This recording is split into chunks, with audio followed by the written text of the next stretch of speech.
Hello class, I'm Caitlin Joyner, and today I'm going to be telling you a little bit about schizophrenia. My visual aid behind me are my caricatures. They kind of represent what goes on in a schizophrenic's head with all of their personalities. And I am going to tell you the facts, history, symptoms, subtypes, treatments, and outcomes for those suffering. Schizophrenia is a personality disorder.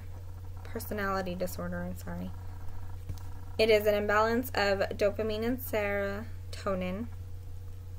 It occurs in about 1% of the population, and 10% of those suffering commit suicide every single year.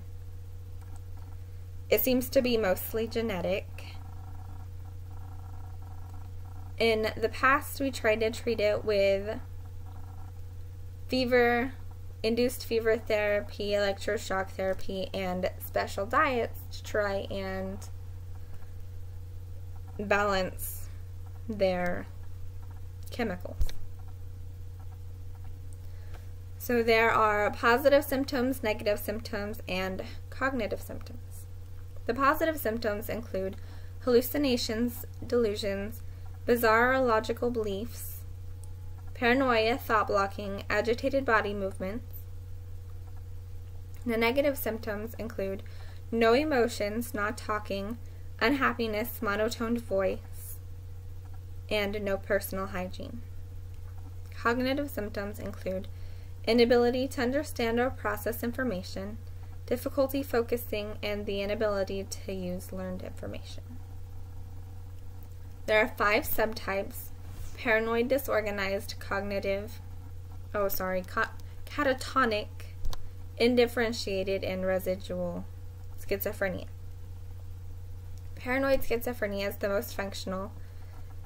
It mostly just has hallucinations and paranoia, and it is the most common,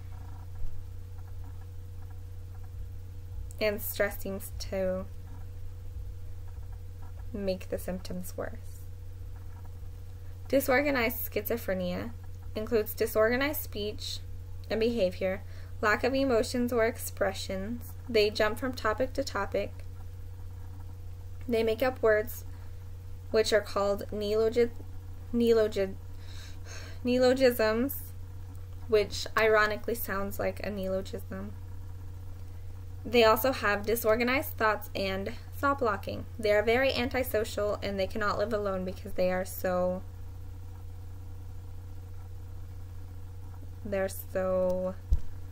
unstable. Catatonic schizophrenia. They are unable to speak or move. They repeat sounds and movements for long periods of time. They have obsessive routines, and this is the most rare subtype. Undifferentiated schizophrenia has basic symptoms such as the paranoia, the hearing voices, the different personalities, and they always hear voices. Residual schizophrenia has subtle and mild symptoms, so they're just not as bad as the rest. So treatments and outcomes for those suffering. Treatment includes hospitalization, which is just for severe cases because it's usually for a long period of time.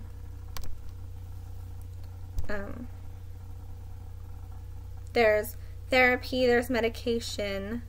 Therapy seems to work the best because it allows people to, for the most part, go back to their normal lives.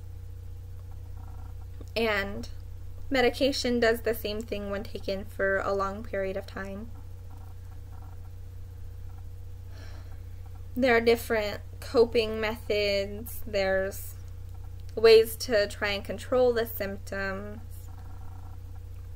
There's antipsychotics.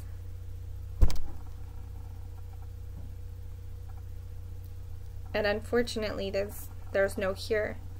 The research is still ongoing, and just like everything, research will help to find the cure.